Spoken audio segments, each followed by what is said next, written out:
Yo, what's going on, you guys? Pwny here, and in this video we're going to be going over the best O-line abilities if you guys want to buff up your run game to its max potential. Now, before I get into it, if you guys are new to the channel, do not forget to hit that subscribe button.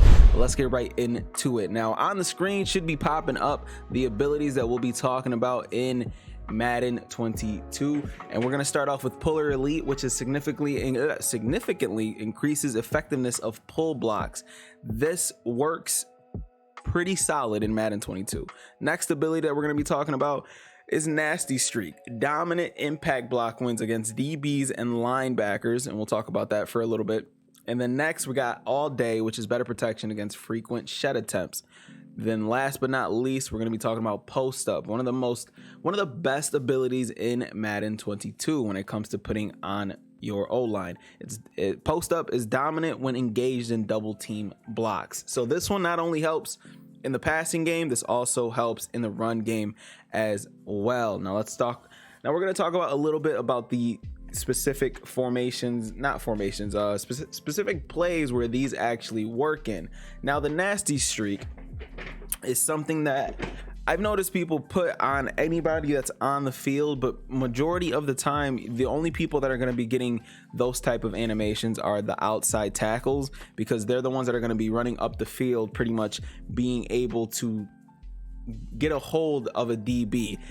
When they get a hold of a defensive back, they will get a pancake animation against that defensive back.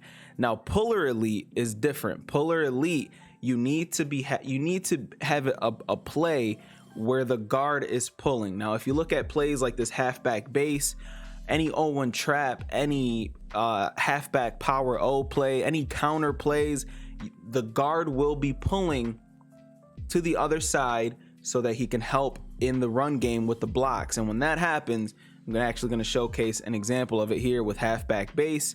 I don't know if there's any other runs in these playbooks. Let me see if there's doesn't look like you can see, there doesn't look like there's any in there. So this counter play will work. You know what, let's just run the counter play, and then on the defensive side, we're just gonna run a random play. So right now we're gonna flip it, because right now we got Quentin Nelson and he's got Nasty Streak and Puller Elite here. So if we follow the block with Quentin Nelson, if we follow 56, he should get a nice little block and be able to hold on to the person that he's blocking longer than anybody else on the field, pretty much. So I'm gonna show the instant replay here. So this is Quentin Nelson right here, number 56, one of the best guards in the game. So he's gonna hold on to that guy, and this guy's not gonna break off of him. Because he's got those abilities, this guy has no chance at breaking away from Quentin Nelson at all. So I'm gonna flip the play and just run it to the opposite side. So Quentin pulls again, and you see how he lights up there? He lights up and he's gonna hold on to that person the entire time. Now, this isn't the best place to showcase, so I'm actually gonna call a timeout and run a halfback base, because the halfback base I'll probably have a little bit more success out of a halfback base.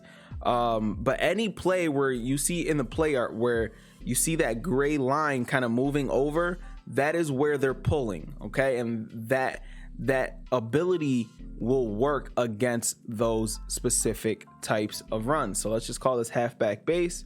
On the defensive side, we're going to call a random play. I did it again where Quentin Nelson is on the opposite side. So you see how Quentin Nelson the play is showing that he's kind of moving over, because that's him pulling. And when he pulls, the first person that he grabs onto, now mind you, I'm fast enough with Jonathan Taylor that I'm able to get out of there. So let's run it one more time with Quentin Nelson here. So if you're somebody that is lacking something in the run game, try adding some abilities. Now, that was Nasty Streak, and I'm going to show you guys exactly what just happened there. And it was honestly one of the better examples. That's Nasty Streak pretty much lighting up, because Quentin Nelson has the best of both worlds when it comes with it. This is a linebacker, or is this a DB? This looks like a linebacker, and look what happens to him. Completely takes him completely out of the play. This is what Nasty Streak does. It creates those impact block wins against guys like this. So you pair the Nasty Streak with you pair the nasty streak with puller elite, and you'll get situations like this where you'll get the strongest type of block from your lineman that you possibly can get in Madden 22. This is one of the best run defensive. It's one of the best offensive abilities for you guys that are runners to put on your O-line. You don't always have to sit there and pass the ball nonstop, because I know you don't have to be like everybody else. Not everybody's a passer. Some of us are runners. I like to run the ball myself, so I'm not going to sit there and condemn people for wanting to run the ball. If you want to run the ball at the highest level that you possibly can, add some of these players to your team. Now back to the other abilities. Now I could not put them on this team specifically, but the other abilities, all day and post up.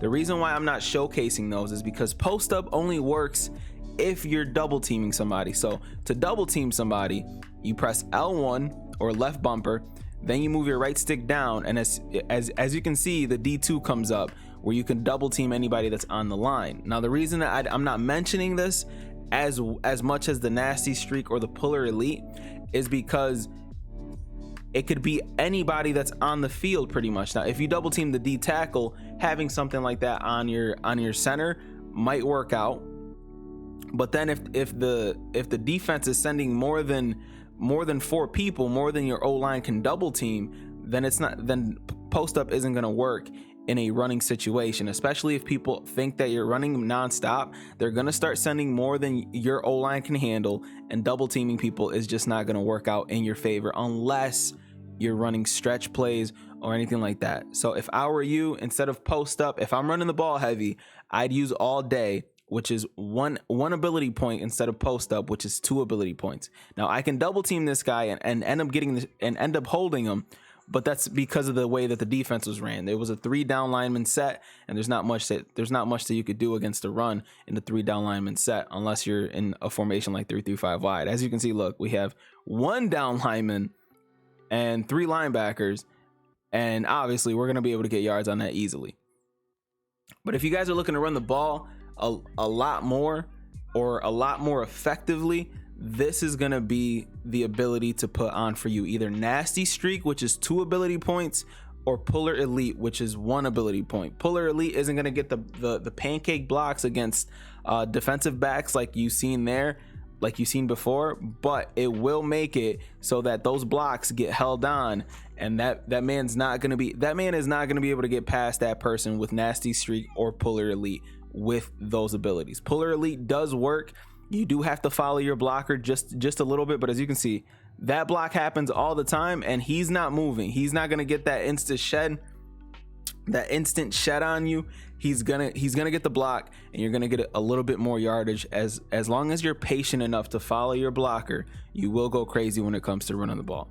Hopefully this tip video helps you guys out when you're choosing your abilities. I know we only have so many points to choose from, but if you're a runner or a passer, you got to commit to one side or the other. You can't sit there and just completely dominate one side and then leave the other side with nothing. It's going to get frustrating, and you're not going to be as efficient, as powerful, or as explosive on offense as you would like to, without completely, like, if you're gonna commit to the run with a little bit of passing, that's fine. If you're gonna commit to the pass, commit to the passing with a little bit of running, and I feel like that is the best key to actually be as dominant as possible. We just had a belt winner in Noah who is one of the best at doing both. He's a great runner and a great passer with amazing defense, and that won him a belt. But hopefully you guys take this into consideration. I'll drop the other ability videos some other time, defensive abilities, offensive abilities, all that good stuff. If you guys haven't already, make sure you guys are subscribing to the channel, and as always, 2 fingers, deuces, and peace out, you guys.